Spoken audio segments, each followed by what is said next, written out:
let S1, S2 and so on be the squares such that for each n greater than equal to 1, the length of the side Sn is equal to the length of the diagonal of Sn plus 1. If the length of the side of S1 is 10 cm, then the least value of n for which area of Sn is less than 1 square centimeter. ठीक है, बताना n का value क्या होगा। देखो एक ये मान लो कि बाहर वाला जो स्क्वायर है ये S1 है, उसके बाद अंदर में जो एक स्क्वायर बना है जिसका डायगोनल जो है वो S1 का साइड का इक्वल है, तो ये हो जाएगा S2, ये S2 है। उसके बाद ये जो उसके अंदर में है ये S3 है, तो जो S3 का डायगोनल है वो S2 का साइड का इक्वल है। इसी तरीके से जा रहा है कि तो इस तरीके से देखो जो Sn होगा, उस Sn का जो एरिया होगा वो जो एरिया है वो लेस देन 1 स्क्वायर यूनिट होना चाहिए। तो देखो हम लोग यहाँ पे ये थोड़ा सा कैलकुलेट कर लेते हैं कि अगर कोई भी स्क्वायर है तो ये स्क्वायर है जिसका साइड लेंथ अगर a है, तो उसके अंदर में जो स्क्वायर होगा जिसका डायगोनल इसके साइड का इक्वल होगा, तो ये जो a है साइड लेंथ, ये इसका डायगोनल का हो जाएगा लेंथ a। जब डायगोनल का लेंथ a है तो साइड लेंथ कितना मिल जाएगा, साइड लेंथ आ जाएगा a/√2। तो अगर S1 का साइड लेंथ, अभी हम लोग क्या फाइंड कर रहे हैं, साइड लेंथ फाइंड कर रहे हैं, तो S1 का साइड लेंथ है अगर a, ठीक है, तो S2 का साइड लेंथ कितना आ रहा है, S2 का साइड लेंथ आ रहा है a/√2। इसी तरीके से तो यहाँ पे देखो, यहाँ पे S1 का साइड लेंथ दे दिया है 10 सेंटीमीटर, तो S1 का साइड लेंथ है 10 सेंटीमीटर, तो S2 का साइड लेंथ कितना होगा, 10/√2 सेंटीमीटर होगा ना।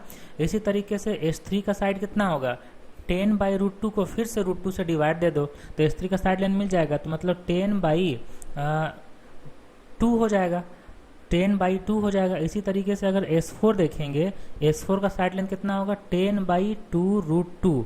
इसको ऐसे लिख दो ना, 10/2 के पावर में, अच्छा √2 के पावर में 4 - 1, क्योंकि S4 है, √2 के पावर 3 है, ये जो 10/2 है यहाँ लिखो, देखो 10/√2 के पावर में 3 - 1 लिख सकते हैं इतना ना।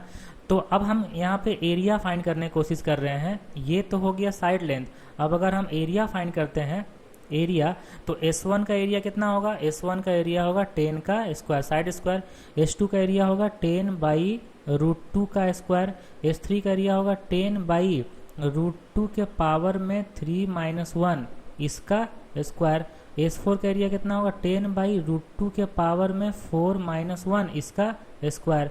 तो अब देखो जब ये Sn तक पहुंचेंगे, इसी तरीके से चलते जाएंगे, Sn तक पहुंचेंगे तो Sn का साइड लेंथ हो जाएगा 10/√2 के पावर में n - 1 होगा, और इसका एरिया कितना होगा, इसका एरिया होगा 10/√2 के पावर में n - 1 का स्क्वायर। साइड स्क्वायर होता है स्क्वायर का एरिया।